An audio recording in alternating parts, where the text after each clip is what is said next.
Je n'ai pas voulu qu'il me touche. Alors il m'a frappé.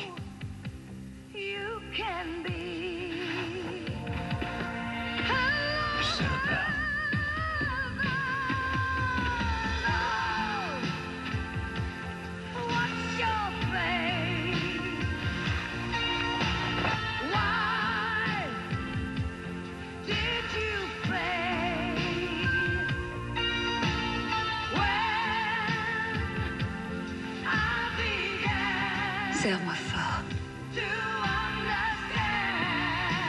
Plus fort. Pourquoi ne pas t'en aller, te séparer de lui définitivement? Et pourquoi subir une vie tellement intolérable? Tu ne pourrais pas te passer de son argent, du luxe qui t'entoure, de sa maison, de sa position sociale? Tais-toi. De toute façon, ça ne pourra pas continuer comme ça. Tu ne viens que 2 ou 3 fois par semaine pour quelques heures, et depuis que nous nous connaissons, nous n'avons passé qu'un week-end ensemble. Un seul, parce qu'il s'était absenté pour assister à un congrès de médecins en province. Comment fais-tu pour supporter cette vie pleine de mensonges? Tu as sans doute des nerfs plus solides que les miens. Moi, je ne peux pas vivre de cette façon. J'ai besoin de toi. Tu ne fais rien pour que cette situation change. Parce que j'ai peur, chérie. Mais qu'est-ce qu'il te ferait, hein, si un jour tu ne rentrais pas à la maison? Que voudrais-tu qu'il te fasse? Il me retrouverait n'importe où, j'en suis sûre. C'est un homme connu. Il a de l'influence. Et il me briserait complètement. Et toi aussi. Ça signifie qu'il n'y aura jamais aucun espoir pour nous.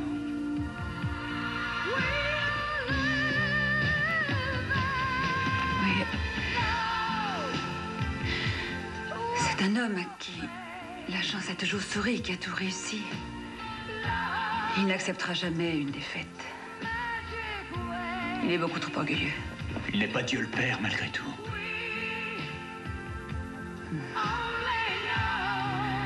Oh, profitons de la vie comme elle vient.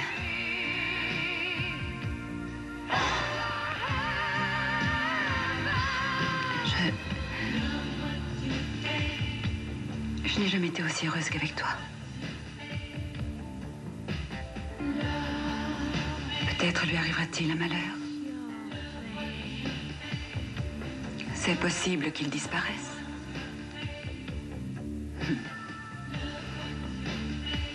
Un jour, quelqu'un le supprimera peut-être.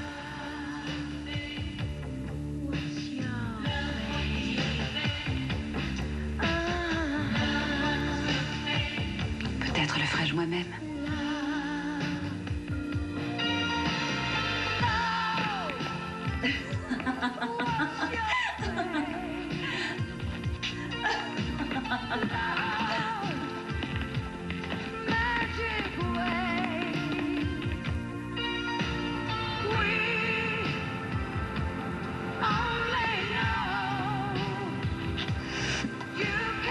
Tu étais sérieuse tout à l'heure quand tu disais que tu pourrais le tuer un jour? Je ne veux surtout pas te perdre, chérie. Je crois pas que le problème puisse se résoudre ainsi. Tu ignores tout ce que j'ai à supporter.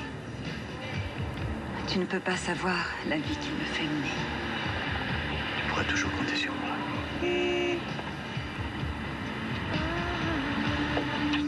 Je n'en doute pas, chérie.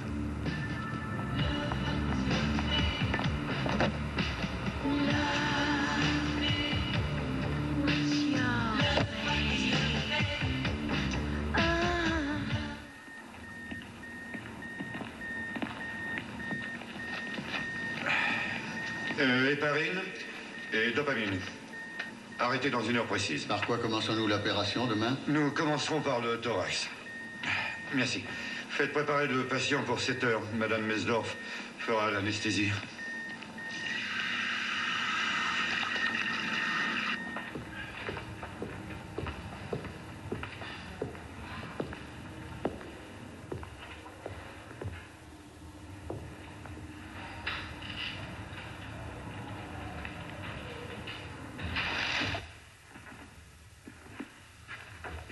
Est-ce que ma femme est rentrée?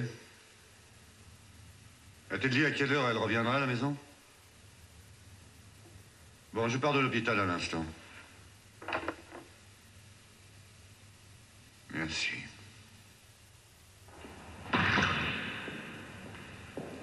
Il n'y a plus d'essence pour que je fasse le plein.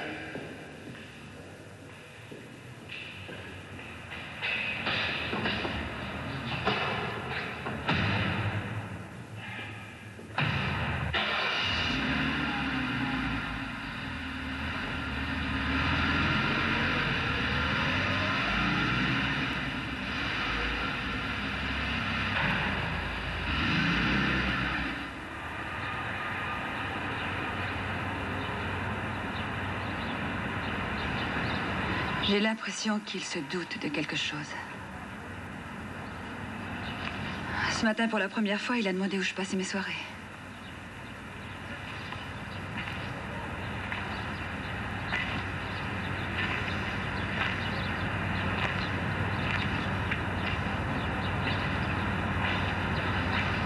Et puis quand je suis partie de la maison, je sais qu'il m'a suivi jusqu'au métro. Que vas-tu faire? Qu'allons-nous faire? Il fera tout pour nous séparer si jamais il découvre notre liaison.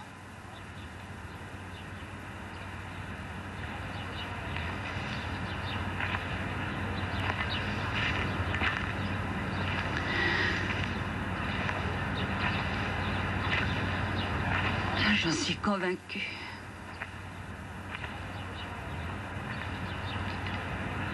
Ce matin, je suis passé à l'hôpital dans son service.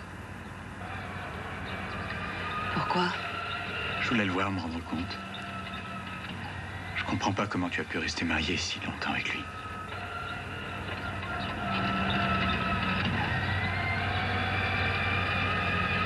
Je ne le comprends pas non plus moi-même. Tu connais le garage souterrain de l'hôpital? Oui. Dans ce garage isolé, il m'est subitement venu à l'idée que ce serait l'endroit idéal pour quelqu'un qui voudrait le supprimer. Oui. De pareilles idées finissent par devenir obsédantes. Nous sommes fous, complètement fous. Et s'il fallait faire un choix entre nous séparer... Non, ça bien... suffit. Ça suffit.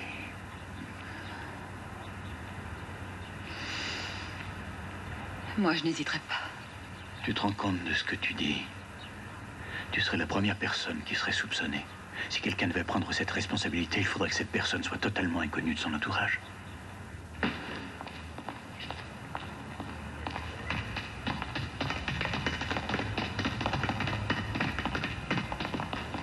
Salut Richard.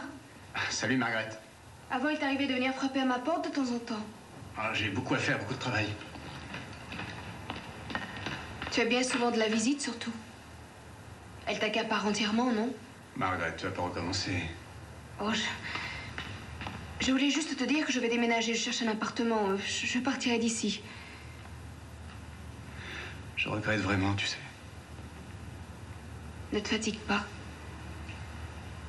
Tu es resté avec moi parce que pour toi, c'était pratique et sans histoire. Tu montais un étage et tu pouvais trouver tout ce que tu désirais. Sans aucune difficulté. Excuse-moi, il faut que j'entre.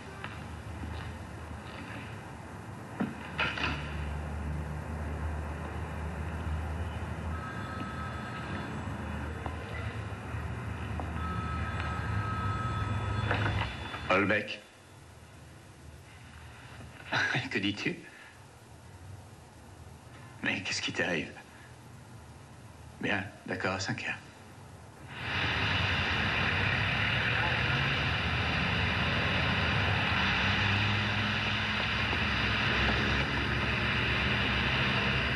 Démarre.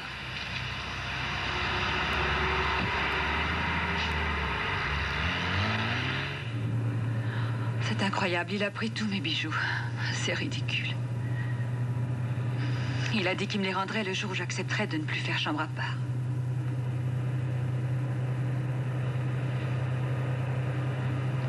J'ai peur à présent. Pour toi et pour moi. Descends. Oh, d'accord.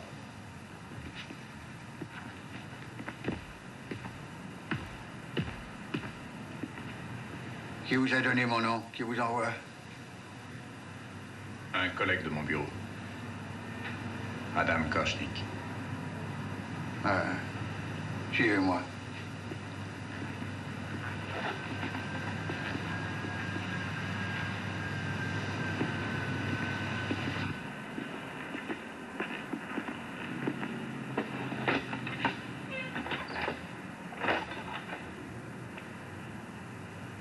Combien? 1000 marks. Vous le prenez? C'était une erreur, monsieur le professeur. Je regrette infiniment, mais soyez sûr que ça ne se reproduira pas. Mais bon, ça va. Au revoir. Ah, au revoir, monsieur le professeur.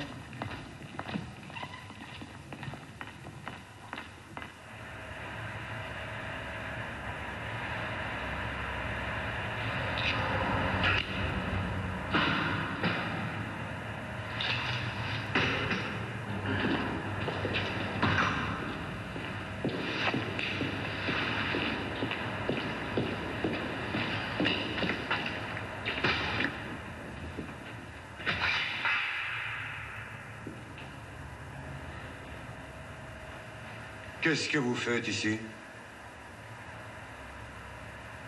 Qu'est-ce que vous voulez? Filez! Filez, je vous dis!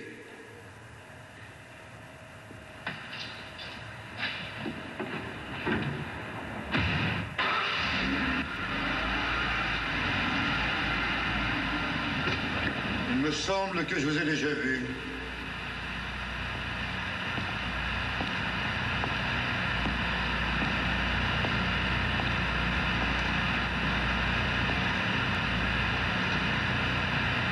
Ah oui, vous attendiez sur un banc dans mon service. Et alors?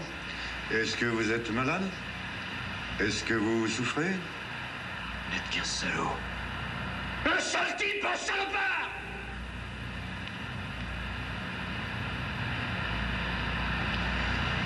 Oh, garçon.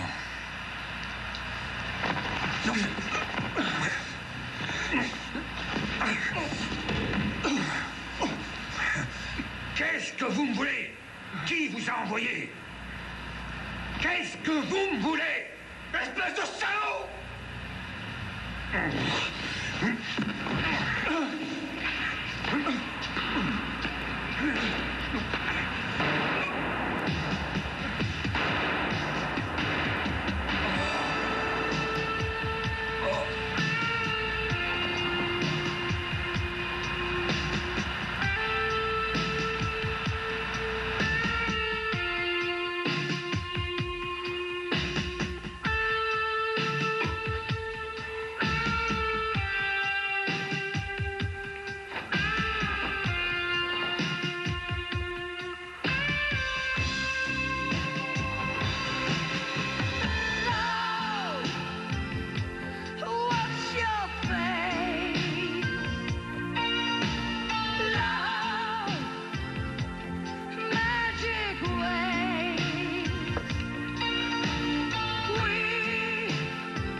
Et voilà, terminé. Il faut que je m'en aille, quel foutu métier. Peut-être que je pourrais revenir avant la fin de la représentation. Sinon, je t'appelle à la maison, d'accord? Entendu. Oh, je suis désolé. Je déteste ton sale métier. Oui, moi aussi, mais hélas, pour le moment, j'en ai pas d'autres, tu sais. Il faut que je gagne de l'argent. Excuse-moi.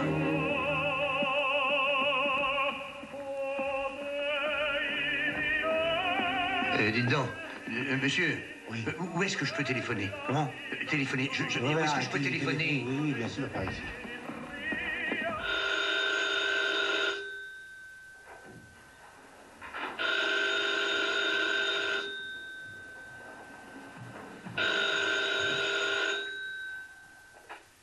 Vous êtes chez le professeur Horman, qui est à l'appareil? Oui, mais je regrette, madame est en voyage. Elle reviendra pour le week-end.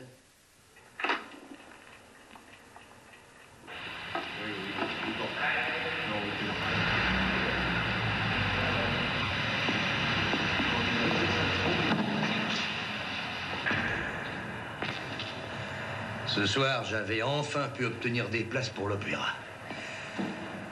Une loge. Que j'ai eu par relation. Oui, mais malheureusement, les assassins s'en contrefichent. Eh ben, te fous pas de moi pour une fois. Je me sens terriblement frustré. Ah oui, ça, totalement frustré. Excusez-moi.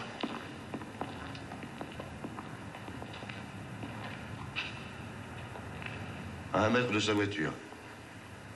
Le moteur tournait encore quand on l'a découvert.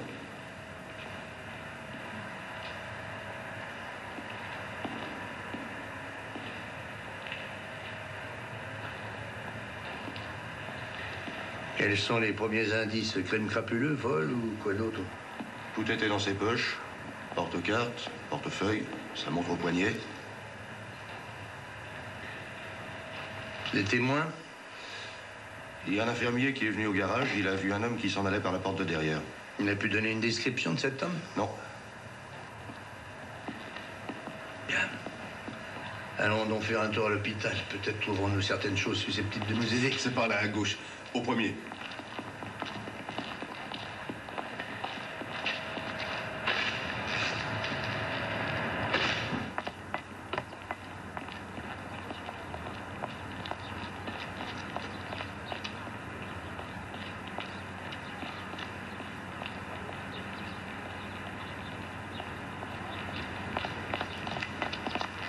Bonjour.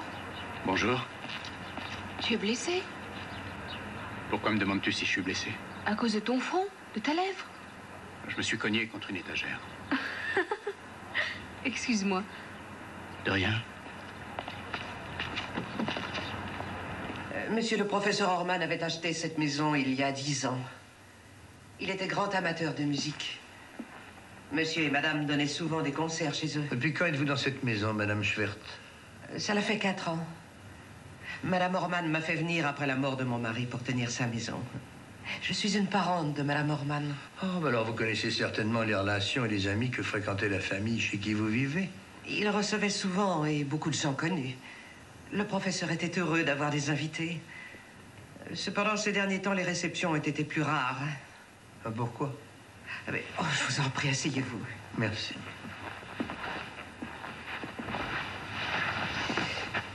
Et Madame Horman a été souffrante. C'est le professeur qui l'a opérée lui-même. C'était une opération très délicate. Est-ce qu'on l'a prévenu de la mort de son mari? Oh, il n'y avait pas d'avion avant midi. Elle ne sera pas à la maison avant 17 heures. Bon, alors, madame Schwert, savez-vous si le professeur avait des problèmes? Enfin, je veux dire, est-ce qu'il avait des ennuis financiers ou alors des soucis sentimentaux? Ou est-ce que quelqu'un le faisait chanter? Voilà. Vous ne poseriez pas ce genre de questions si vous le connaissiez mieux. Le professeur était non seulement un excellent chirurgien, mais c'était un homme exceptionnel. Il était aimé de tout le monde, par ses amis, ainsi que par sa femme, par tous. À part... Oui, oui. Excuse-moi, je suis fatigué, je ne peux plus rien faire, moi. Allons, un peu de courage, essaye au moins de finir les purs. Non, t'en fais pas, je vais ouvrir.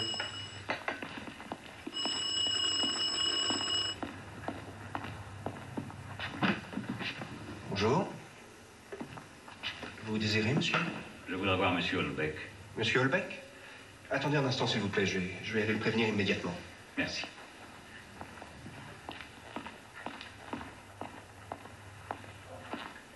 Richard, une visite pour toi. Qui est-ce? Ravi.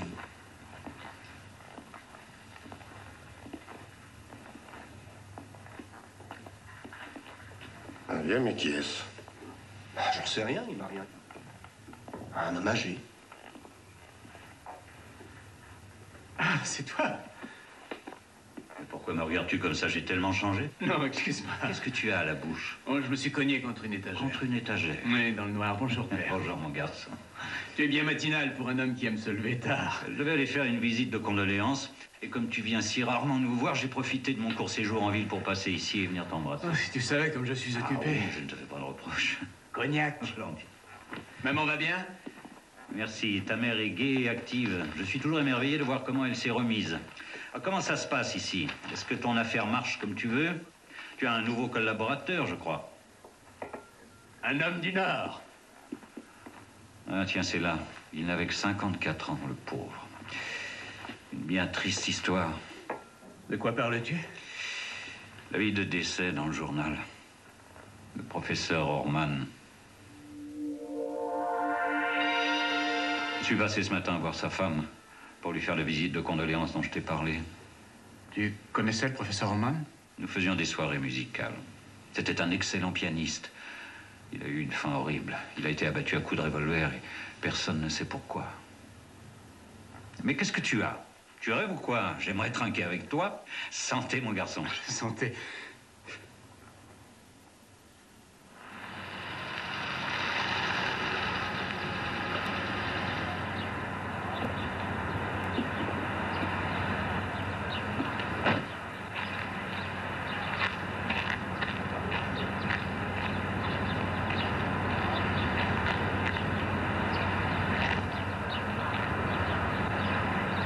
Vous désirez? Est-ce que Madame Orman est là? Je vous en prie.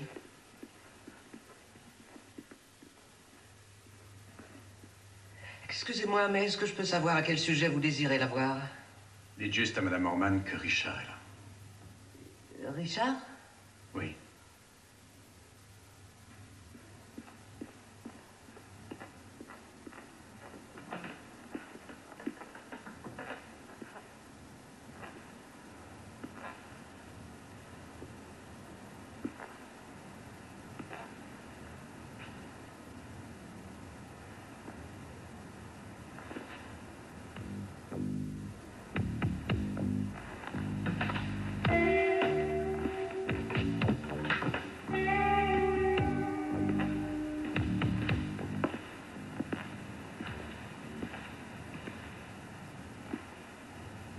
Oui, monsieur?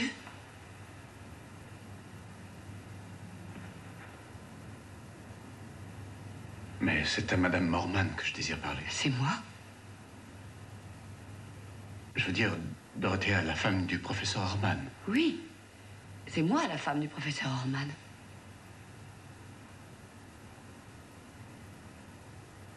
C'est insensé. Et qu'est-ce que vous voulez, monsieur? Excusez-moi, je me suis trompé. Est-ce que vous avez connu mon mari?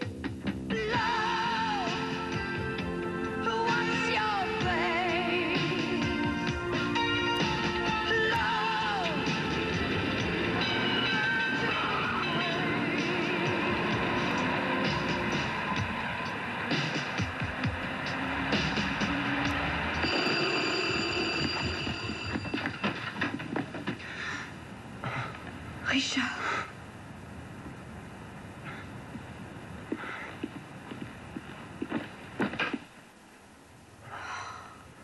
Qu'est-ce que tu as? Ce qui m'arrive est quelque chose d'inimaginable. Je fais la connaissance d'une femme qui me dit sans arrêt qu'elle m'aime. Et puis subitement, elle disparaît. Plus aucun signe de vie, aucune nouvelle. Je connais ça. Et un jour, tu te C'est retrouves vraiment seul. incroyable. L'autre n'a plus besoin de toi et disparaît. Non, elle m'a dit comment elle s'appelait et où elle habitait. Quand tout à l'heure je suis passé la voir, c'est pas elle que j'ai vue, c'était une autre femme. Elle m'a menti tout le temps. Elle n'est pas la personne qu'elle m'a dit qu'elle était. C'est aberrant. Pourquoi tu mets autant de temps pour y voir clair? Tu ne la connaissais pas d'hier, pourtant. J'avais jamais été à son domicile. J'avais pas le droit non plus de lui téléphoner parce que D'après ce qu'elle m'avait dit, elle était mariée, son mari était jaloux. Mais est-ce que tu trouves naturel que ce soit à moi que tu viennes raconter tes ennuis et tes problèmes?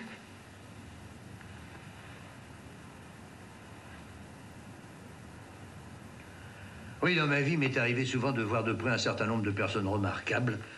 Mais malheureusement, il y en a eu aussi un grand nombre que je n'ai connues que mortes. C'est pourquoi je suis obligé de me faire une idée à travers des opinions et des témoignages, d'ailleurs souvent contradictoires, sur les personnes que je n'ai pas connues. L'image de votre mari m'apparaît comme celle d'un homme honnête, compétent, d'une grande compréhension avec son personnel, généreux et d'une grande bonté. Il est difficile à une époque comme la nôtre de croire à autant de qualités réunies chez un seul homme. C'était pourtant la vérité. Oui, je pense que ça doit être vrai. Et il a été attaqué comme ça sans qu'on l'ait jamais menacé, sans jamais avoir reçu d'avertissement, aucune lettre, ni coup de téléphone, rien. Non. Savez-vous si c'était la première fois qu'il était attaqué, ou bien si cela s'était déjà produit auparavant? Je ne peux rien vous dire de plus, vraiment, je regrette. Ah oui, moi je suis tout à fait dans le noir. Je n'ai pas d'indice, pas non plus de mobile, rien du tout. Et aujourd'hui, un jeune homme est venu ici. Il a demandé à voir Madame Orman, et quand j'ai été là, il s'est sauvé comme un fou. Je ne sais pas si cela peut vous intéresser. Comment était-il donc? Un homme d'une trentaine d'années, il avait une voiture claire. Ma gouvernante a noté son numéro. Tenez, voilà. MAW 4125. Ah oui, en effet, ça pourrait nous aider, éventuellement. Elle m'a raconté qu'elle était mariée avec un chirurgien célèbre, le professeur Orman. Mais c'est un mensonge comme tout le reste.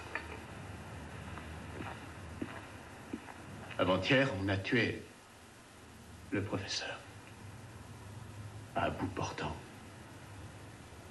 Ça s'est passé dans le garage de l'hôpital au sous-sol.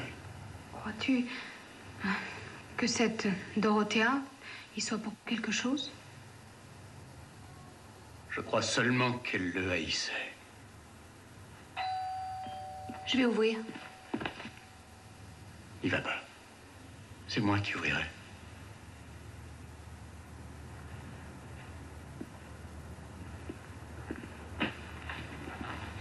Oui, monsieur? Monsieur Holbeck? Oui. Köster, commissaire de la police criminelle. Est-ce qu'il est possible de vous parler? Mais oui, bien sûr, André, je vous prie. Merci. Bonjour. Mademoiselle Vann. Très heureux, je m'appelle Köster. Vous voulez du café? Non, je vous remercie, je ne reste que très peu de temps. Ah, voilà, bien joli portrait. C'est vous, ça? Oui, mais il y a déjà assez longtemps. Ah, bah, c'était une photographie de jeunesse. J'ai un temps affreux aujourd'hui, hein. Le fond de l'air est glacé et venteux. C'était la même chose ce matin, non? Vous êtes déjà sorti? Je vous demande pardon. Oui, vous aussi, vous êtes allé rendre visite ce matin à la femme du professeur Orman. Ah, oui. Vous ne voulez pas vous asseoir? Je vous remercie, oui.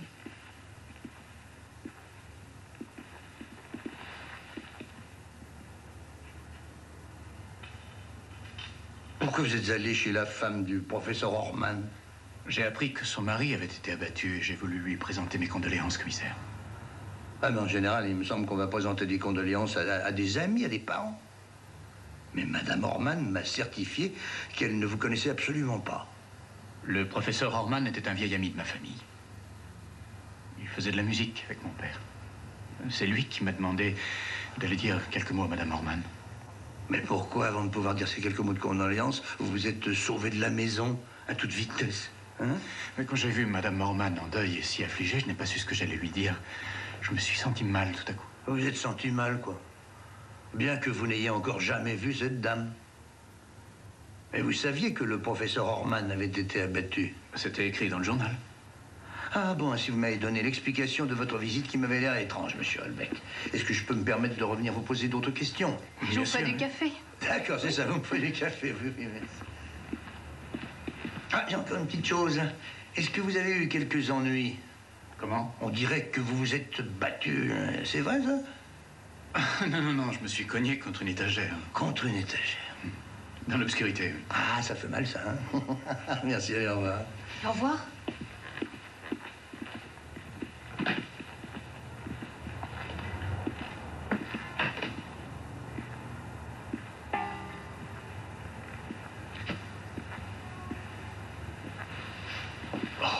Est-ce que le commissaire de la criminelle est venu ici parce qu'il pense que tu pouvais peut-être être mêlé à cet assassinat? Possible.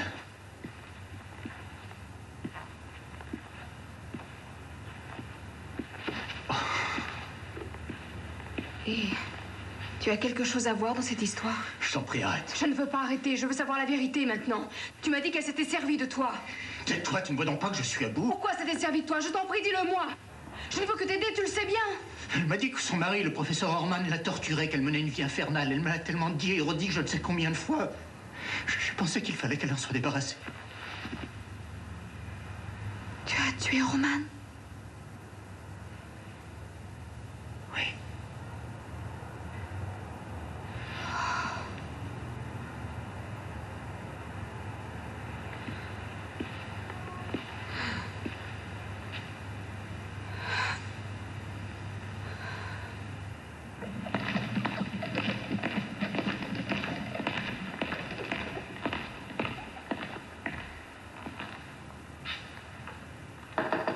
Oui. Ah, Monsieur Coster. C'est moi que vous désirez voir? Oui, en effet, docteur. Bonjour, docteur. Bonjour. Je suppose que vous étiez le collaborateur du professeur Orman, n'est-ce pas? Et depuis ces 3 dernières années, oui. J'ai apporté le rapport qui m'a été envoyé par l'Institut médico-légal à la suite de l'autopsie. J'ai besoin de vos conseils. Oh, oui, bien sûr, à votre service.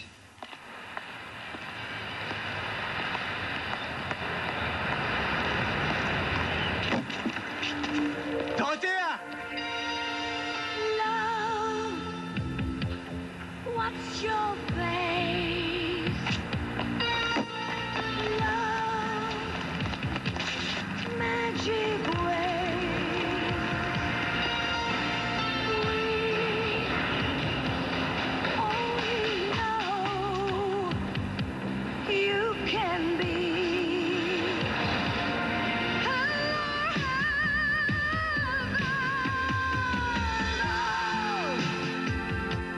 What's your face?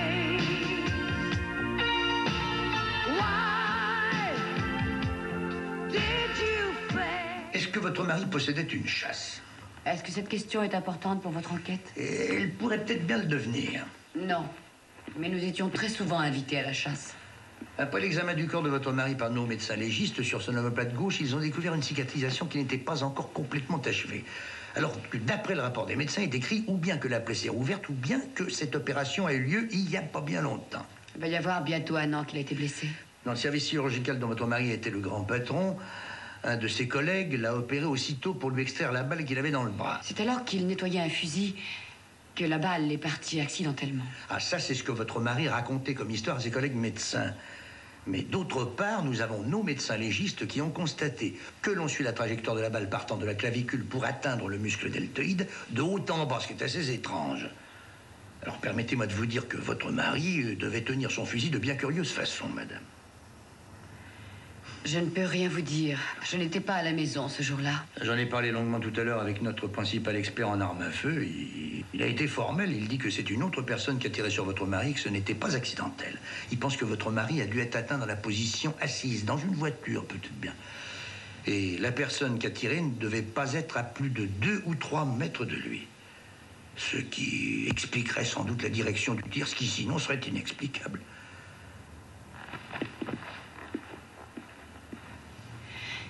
Et vous croyez possible que mon mari m'ait menti, ainsi qu'à ses collaborateurs?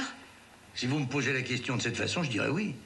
Oui, je pense qu'il y a sûrement un lien entre la première et la deuxième attaque, ça j'en suis persuadé. La question est donc celle-ci. Est-ce que le premier coupable est la même personne que celle qui a commis la deuxième agression? Et quel intérêt avait votre mari à se taire? Cela a été si dur que ça pour toi, de la revoir subitement dans la rue tout à l'heure? Ouais, très dur. Tout était si inattendu. Elle s'est retournée quand je l'ai appelée. J'ai vu son visage juste quelques instants. Et à ce moment-là, elle n'était plus qu'une étrangère. Mais comment ça se fait que tu n'aies pas su que tes parents étaient amis avec ce professeur? Ça me semble incroyable. Il y a plus de 12 ans que je n'habite plus avec eux. Je ne me suis jamais occupé des amis qu'ils fréquentaient, pas plus de tous ceux avec qui mon père faisait de la musique. Mais elle a dû s'arranger pour savoir. Elle savait absolument tout sur toi.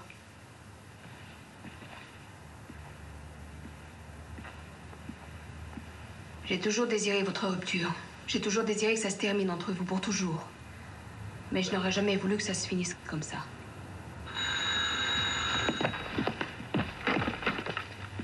Holbeck?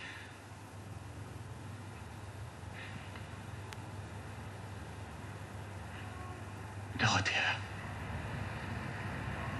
Ne cherche pas à me retrouver, tu n'y arriveras pas. Tu ne me reverras jamais. Je vais quitter le pays pour toujours. Mais pour quelle raison m'as-tu obligé à tuer Orman? Pourquoi? Il l'avait mérité, tu peux me croire. Il n'est pas de remords, il n'est pas à plaindre. Mais pourquoi ne pas avoir engagé un tueur pour ce meurtre? Pourquoi t'être servi de moi pour faire une saloperie pareille?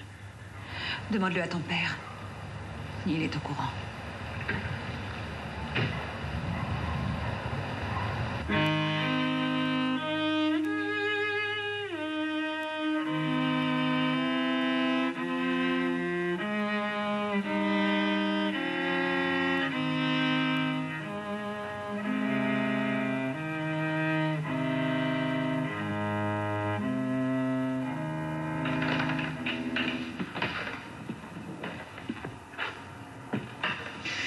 Est-ce que tu as entendu Rostropovitch interpréter ce morceau?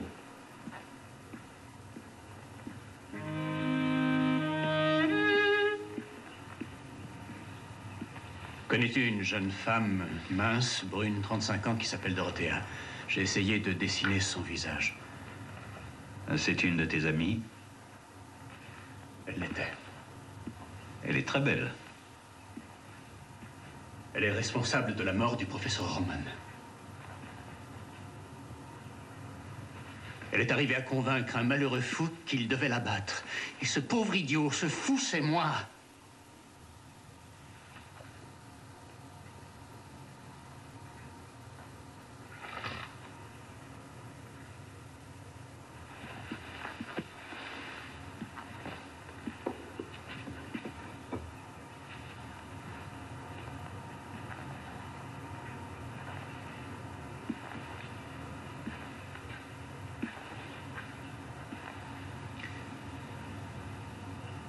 Est-ce que la police est au courant?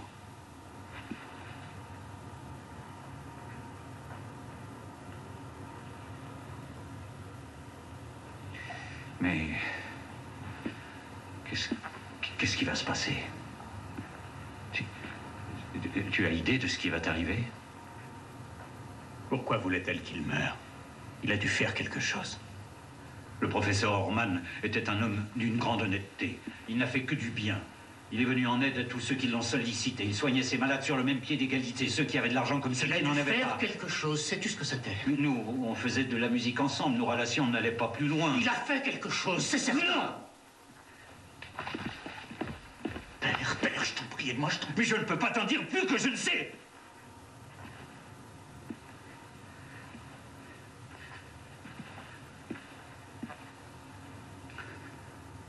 Tu en sais davantage.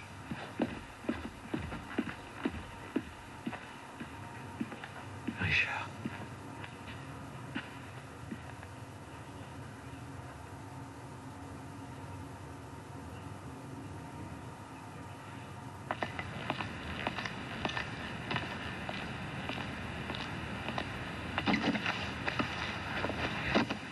Alors? Peut-être en sait-il davantage, peut-être que non, je n'ai pas réussi à savoir quelque chose. Tu dois aller à la police et tout leur dire. Il faut leur dire ce qui s'est passé exactement.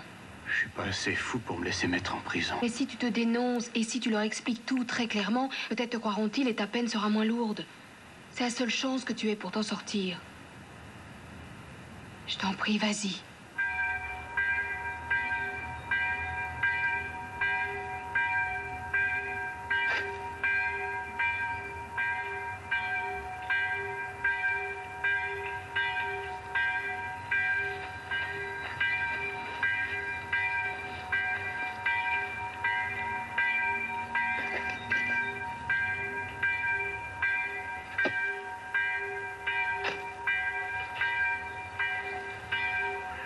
Je suis désolé.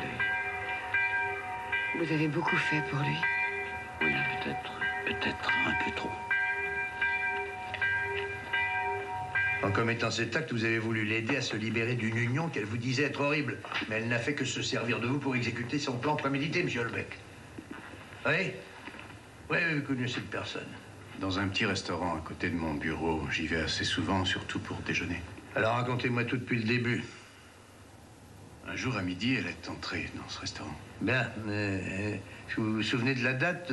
Enfin, approximativement. Au début du mois de janvier, il me semble.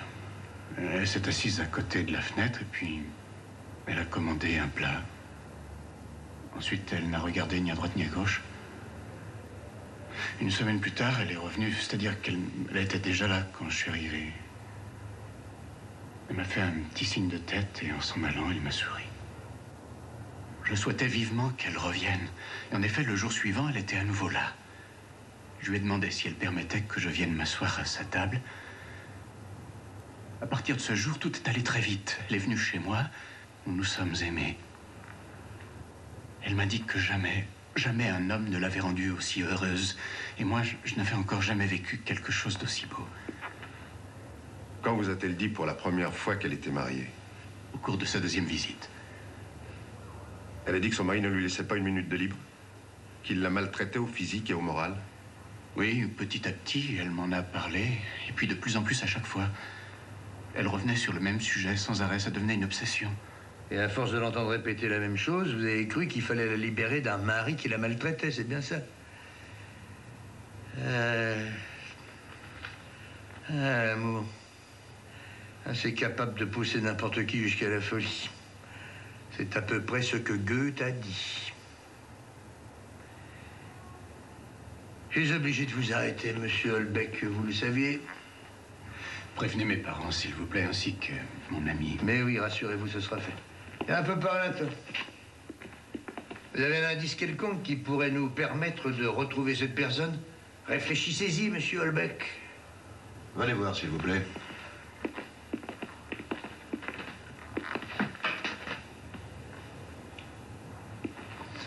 Ah, c'est un croquis qu'il a fait d'elle. Elle ressemble à un ange. Bien sûr. Un ange avec des idées, des actes diaboliques.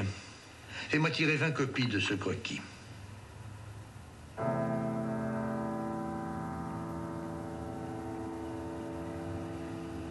Ah, ça me fait très plaisir que vous soyez venu me voir.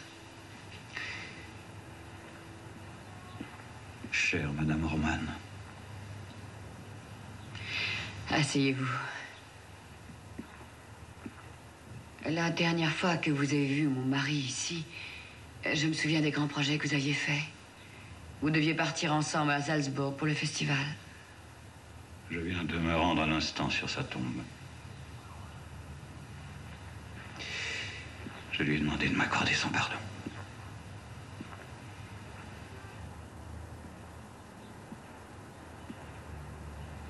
Mais il n'a rien à vous pardonner. Je me vois obligé de changer le témoignage que j'avais malheureusement fait en sa faveur.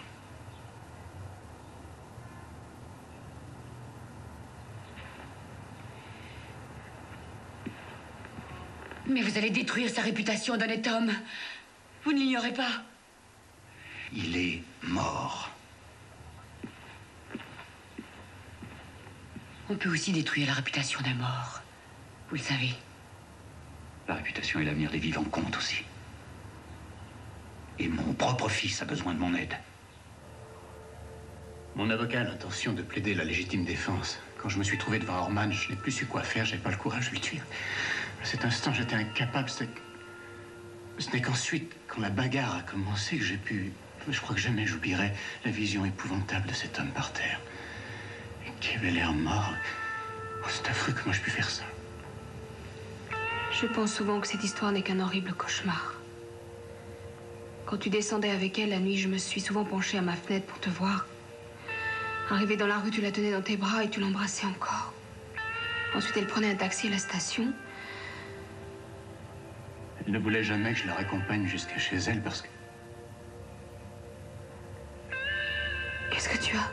Mais les courses en taxi, à force, les chauffeurs de taxi la connaissaient.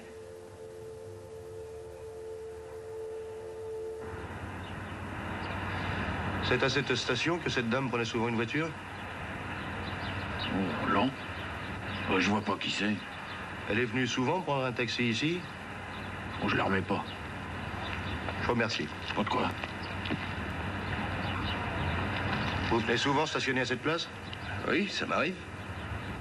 Est-ce que vous vous souvenez avoir conduit cette dame quelque part? Non, je l'ai jamais vue, je l'ai jamais conduite. Et vous? Je m'en souviens pas. Merci. Pas de quoi. Il se souvient peut-être de quelque chose? Ah oui, ça y est. Oui, la femme est arrivée et elle a pris mon taxi. C'était un dimanche. Et elle venait de la maison qui est là-bas avec un homme. Vous vous souvenez de l'endroit où vous l'avez emmené? Attendez voir. Attendez. Il fait plus froid que dans votre pays, hein? Ah oui, c'était...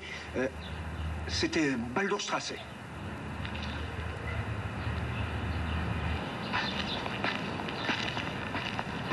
Le commissaire Custer. Au 3e, bureau 213. Merci.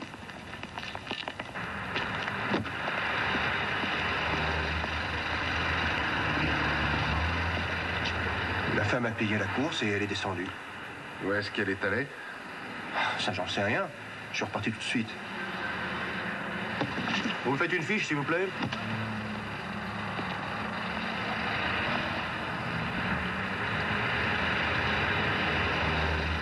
Mais c'est un cimetière.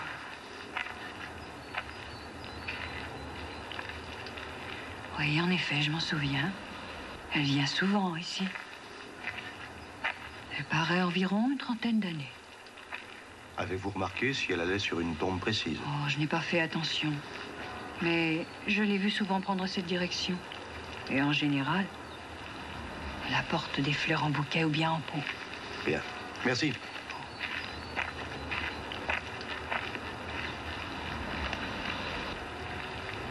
Avez-vous déjà vu cette dame par ici? Non, qui c'est ça? Bien, merci.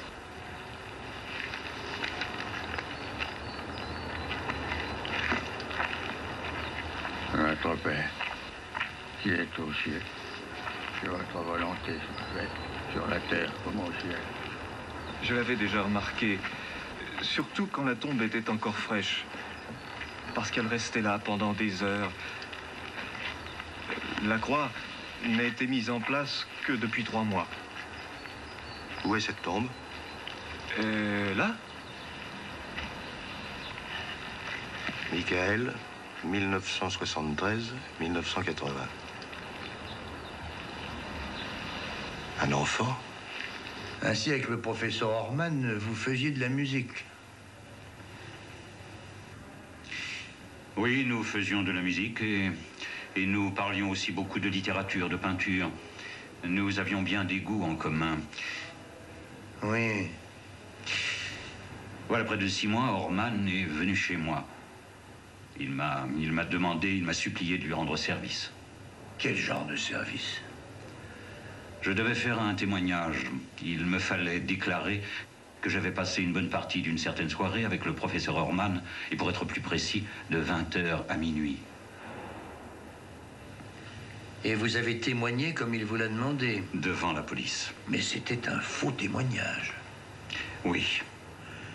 Est-ce que le professeur Orman vous a dit pour quelle raison il voulait ce témoignage? Il avait fait une chose épouvantable.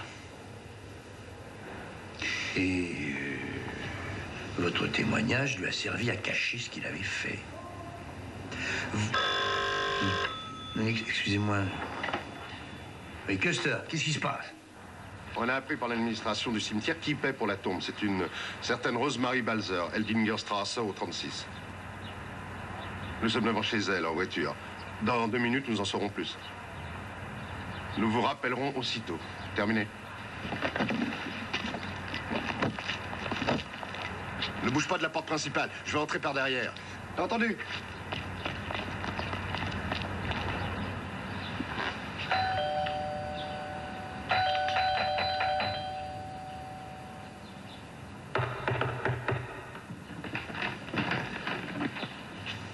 Bonjour. Madame Balzer n'est pas chez elle.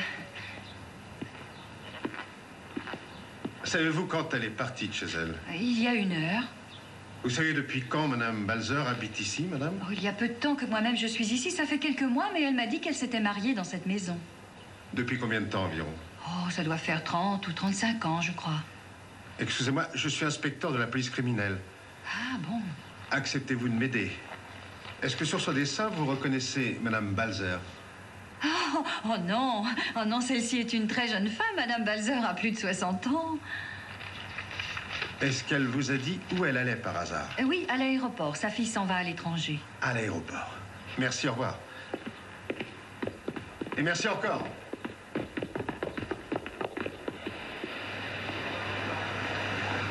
Vous allez à Milan? Non, pas moi. Ma fille. Très bien. Je vous souhaite bon voyage. Merci.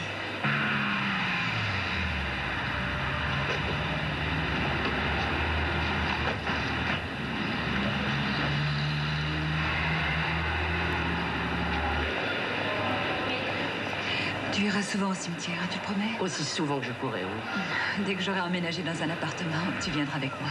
J'espère que tu retrouveras ton calme et que tu arriveras à te détendre. Prends soin de toi.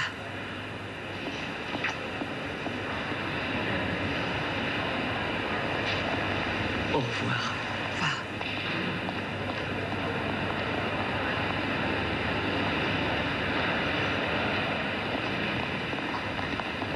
Pardon.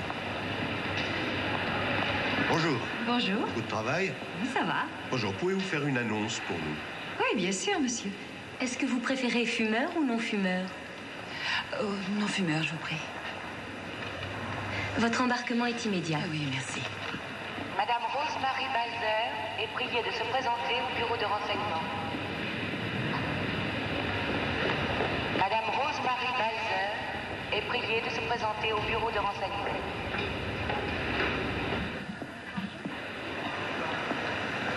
Comment s'appelle votre fille? Balzer, comme moi. Par quel vol et où part votre fille? Pour Milan. Pour Milan. Madame Balzer? Oui. Veuillez descendre de l'avion, s'il vous plaît, on s'attend à terre. Attendez un instant.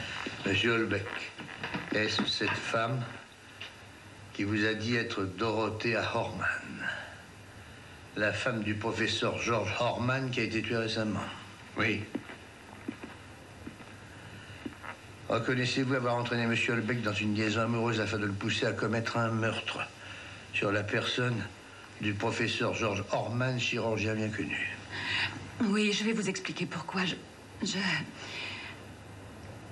J'aimerais que Monsieur Holbeck soit présent. Vous y consentez? Vous acceptez d'écouter? Oui. Asseyez-vous, je vous prie. Nous vous écoutons. Voilà. Il y a 7 ans, j'ai eu un enfant, un petit garçon. J'étais très jeune. Le père de l'enfant était plus âgé que moi. Je ne l'ai pas épousé. J'ai élevé seul mon fils. Nous habitions tous les deux au bord du lac de Constance. 2 ou 3 fois par an, nous partions voir ma mère à Munich. Voilà, près de 6 mois, mon enfant a été renversé par une voiture devant la maison. Cette voiture a dérapé. Elle a fait une embardée et elle est montée sur le trottoir. Michael a été tué sur le coup. Le conducteur est descendu, s'est penché sur le petit et j'ai pu voir son visage quand je suis sortie de la maison en courant. J'ai eu l'impression qu'il était ivre. Et puis ensuite, il a sauté comme un fou dans sa voiture et il est parti. J'ai quand même pu relever le numéro. La police s'en est occupée immédiatement et on m'a dit qu'elle appartenait au professeur Horman, le chirurgien. Mais le professeur Horman ne pouvait en aucun cas être incriminé, car il avait signalé le lendemain que sa voiture avait été volée dans l'après-midi. L'après-midi où le drame avait eu lieu et où mon fils avait été tué. Un de ses amis a confirmé sur l'honneur qu'ils étaient en train de faire de la musique au moment de l'accident. Ce témoin était le père de Monsieur Holbeck. Un grand médecin, un sauveteur de l'humanité. Un musicien raffiné a tué mon enfant. Et il a continué à écouter de la musique et à opérer. comme si rien ne s'était jamais passé. J'ai voulu essayer de tuer le professeur Orman. J'ai tiré sur lui. Malheureusement, je l'ai raté. Je l'ai juste blessé. Quand j'ai appris que M. Holbeck avait un fils, j'ai tout fait pour le rencontrer. Et pour le persuader qu'Orman devait disparaître. J'ai voulu les punir tous les deux. L'homme qui avait tué mon enfant et celui qui lui avait fourni un alibi irréfutable.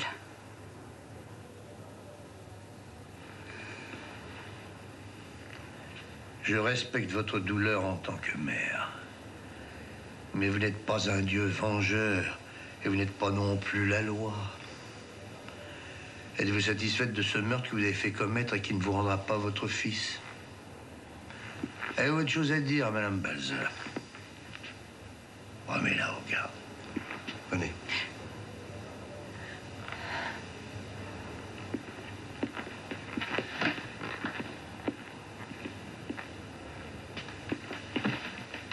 Alors, Monsieur Holbeck, vous allez passer en justice. Et votre père aussi. Ah, mon Dieu, les femmes. Elles ne nous procurent pas toujours que de la joie.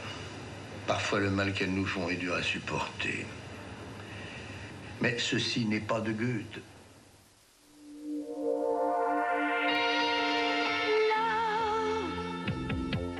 What's your fate?